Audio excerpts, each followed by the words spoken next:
Live from Chattanooga, Tennessee, it's Nuganomics with David Tulis. The best barbecue in town is at Choo Choo Barbecue of Hickson, where the pork, the chicken, and the beef come with a secret rub and a delicious smoked flavor. Now, Choo Choo Barbecue is, as they say, locally owned and operated. Here, when you hear that phrase on radio and on television, I know you think it doesn't mean anything, but here it means something, because we are taking part in the great argument of local versus national, or should I say national versus local. Local is the innocent and national is the aggressive, the moving party, if you will, coming in and siphoning profit away into remote profit centers.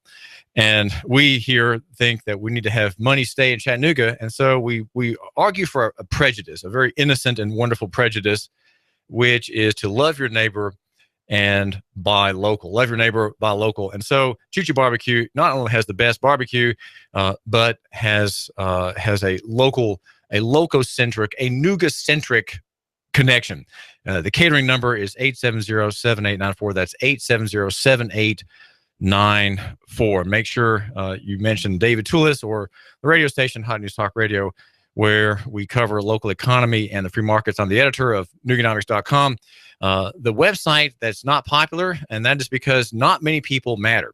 But that is the website for the people who matter, with the truest, straightest legal analysis and cultural analysis that you will find in Chattanooga. Have you heard the name of Indian motorcycles? Well, I only recently have heard about this line of very fine motorbikes, and to find out more about a store that is selling these motorbikes here in Chattanooga, we've got a fan who's like the Walmart greeter when you come in to the Indian motorcycle store in south of the dam. It's on South Access Road between the Red Cross and the Home Builders Association building, right just off of 153 south of the dam. Bob Leamon has worked at the Y for many years. He's an engineer, and he was hired for his engineering expertise handling dozens and dozens of buildings and systems at the local YMCA. Well, Bob, why is it you're a fan of Indian motorcycles, and why does my listener, if he's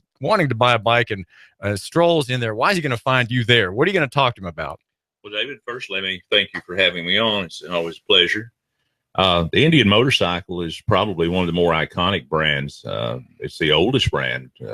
Began in 1901 when Oscar Hedstrom and George Hendy, two very well-known bicycle racers, met, and the rest, as they say, is history. They developed the brand. Hendy Manufacturing Company evolved into Indian Motorcycle Company, and was very active, very honest, erstwhile bike, a high-quality bike, all the way up until its demise in 1953. And I fell in love with it from my father was an avid rider. He owned both Harley-Davidson and the Indian, and my earliest memory, probably 4 or 5 years old, is riding in front of my pop on his big Indian Chief. And as they say, the needle's been in the vein ever since. I simply love the bikes, and I have an old one, a 48 model, and I have a new one, a 15 model, and as well as many older Harleys. So the older Indian motorbike you have was made in the Springfield, Massachusetts plant. It was in 1948. I specifically wanted that year because that's the year of my birth, and I tell everybody he and I are the same. And you're 67 years old. I'm 67 years old. Well, how out of date is this 67-year-old motorbike, or how current, could one ask, is it? About the only similarity between it and the new ones is it has an engine and 2 wheels. It's they weren't made for the faint of heart. I'll put it that way. The newer bikes are absolutely phenomenal. They're engineering masterpieces. One of my favorite sayings is, if Rolex built an engine, it would be like the new Indian engine. Well, how is the one that's 67 years old? How is that a rough experience? In what way is it rough? It doesn't have the suspension. A little bit rougher on the road, a little bit more vibration. It's a flathead engine as opposed to an overhead valve engine. You have to kick start it as opposed to turning a key and pushing a button. There's similarities, but tremendous differences as well. What's the mileage of a bike like that? Fuel mileage. Yes. You can expect on the new bikes. I'm hearing guys talk about 42 to 46. And on my bike, I'm probably in the 20 to 25 range. Okay, that's the 1948. That's right. the 48. Okay. Yeah. On my new one, I get about 41, 42.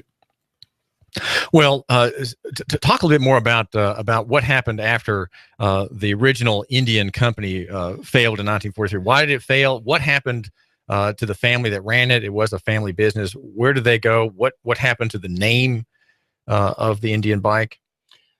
The name stayed in limbo for quite a while, and there were several lawsuits involved trying to revive the name. A few companies, California Cycle Works, the noted entrepreneur Sammy Pierce, Floyd Clymer, they all were involved in trying to revive and actually built some prototypes, but they never took wings. They never really had the deep pockets required to fulfill their dream. And in 1999, the Gilroy era of Indian began. Those bikes were built in Gilroy, California, and they had a myriad of troubles right from the start. Quality control was virtually non-existent in the eyes of many, and the bikes just didn't work. They lasted up until 2003, and on September 19th, I believe it was, 2003, they went bankrupt. Well, are those old bikes iconic, desirable vehicles for riders, or is that line shunned from the Gilroy plant? The Gilroys have a diehard following. There are a lot of guys that still swear by them. And personally, I think the 2000 Gilroy Chief was one of the most beautiful bikes ever made. Just flowing lines, the balanced fenders that Indian are known for. And in regards to the old bike, they're probably the more collectible of the American-made brands. For instance, I saw one that belonged to Steve McQueen, the famous actor, 35 Indian Chief, I believe it was. That bike brought $92,000 at auction. And eBay has a 4-cylinder Indian, which is probably one of the more and most desirable, rather. And it's at $130,000 right now, and the reserve has not been met. So those bikes are quite rare and quite expensive when you do find one. Well, what happened after the Gilroy period and its failure in 2003?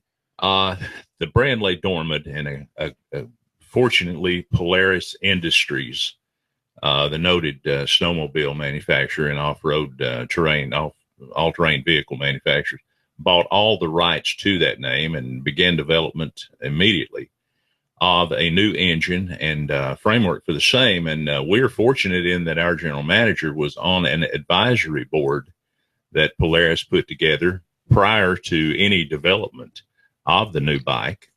And more importantly, with that board, they listened, because those guys were riders, builders, people that know bikes, that eat, live, and breathe motorcycles. And Polaris listened to them.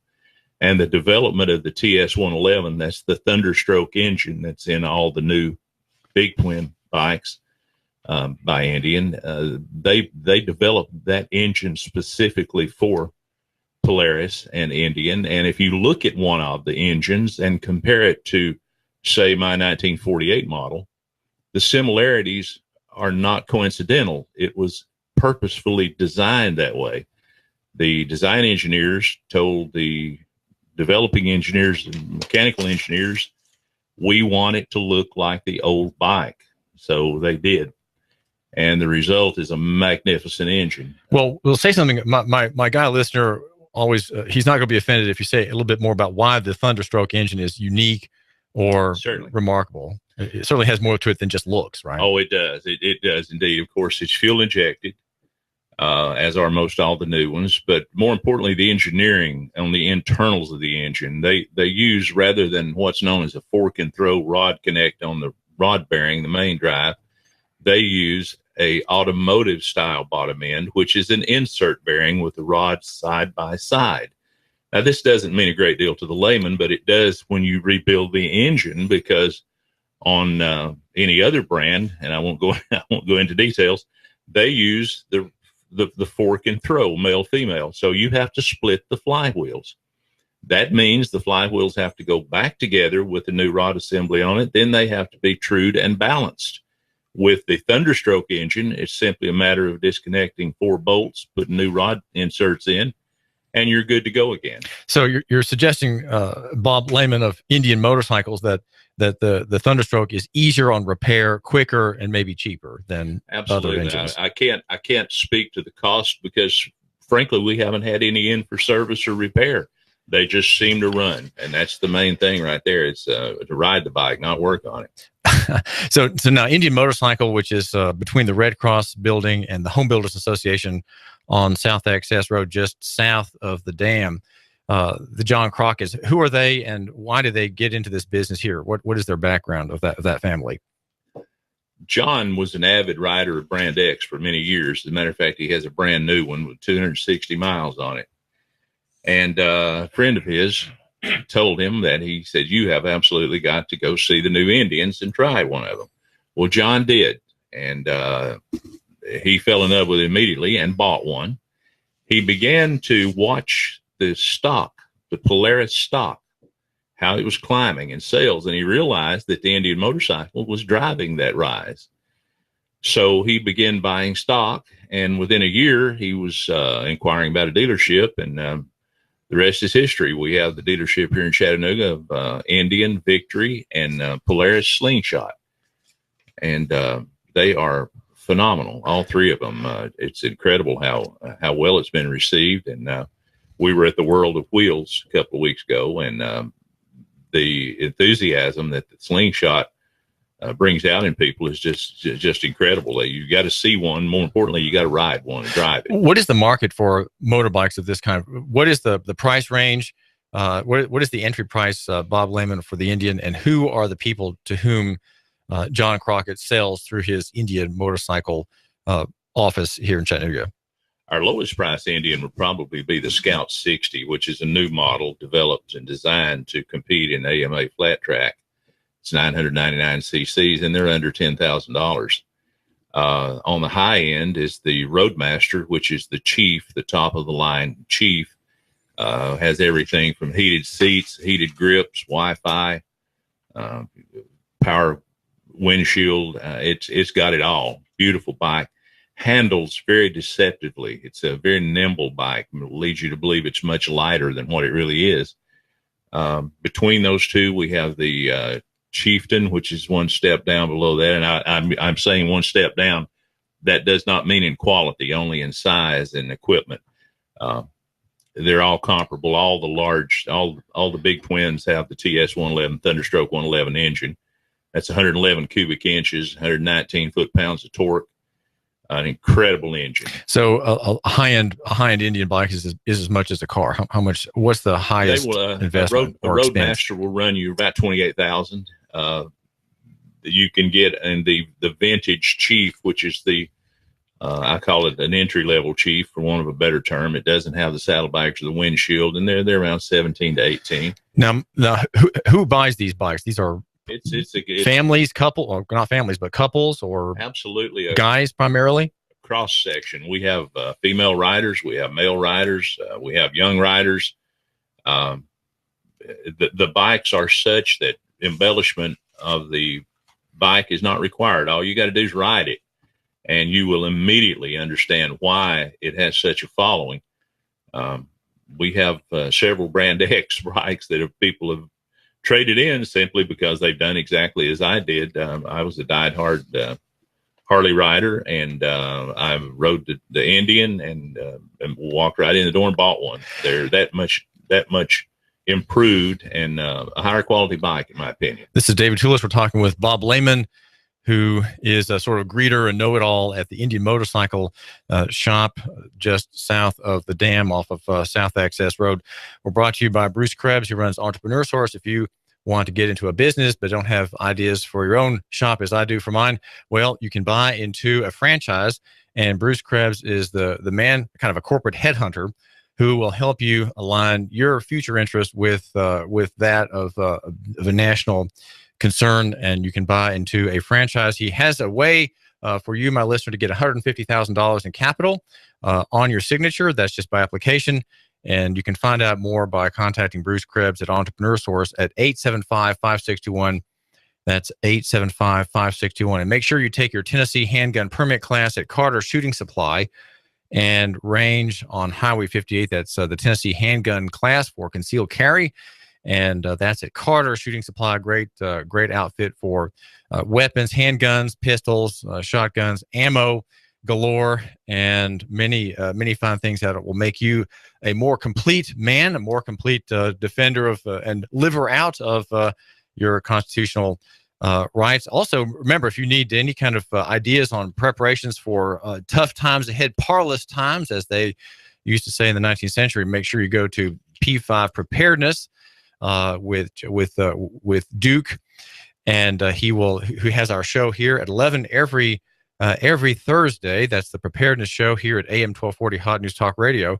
And my name is David Tulis. We think that near is better than far, that small is better than big, and that simple is better than complex. And in the footnotes where the fleas fight with scimitar and javelin, more of the same, but slightly different points. These are ancillary points, and that is that personal is better than corporate, and that physical beats abstract. Now, that's not necessarily true at all points, but somehow if you take these points together, you end up with the argument for a local economy and the free market. Well, Bob Leamon, what is the market for motorbikes? How is it affected by recessions or the exits from recessions by inflation and goosing the economy by low interest rates? How does your business stand there? It's an interesting admixture. We have in hard times, you often find that a lot of the people, due to the fuel costs, they will seek alternate forms of transportation, and motorcycles getting 40 to 50 miles per gallon are, of course, a very viable option.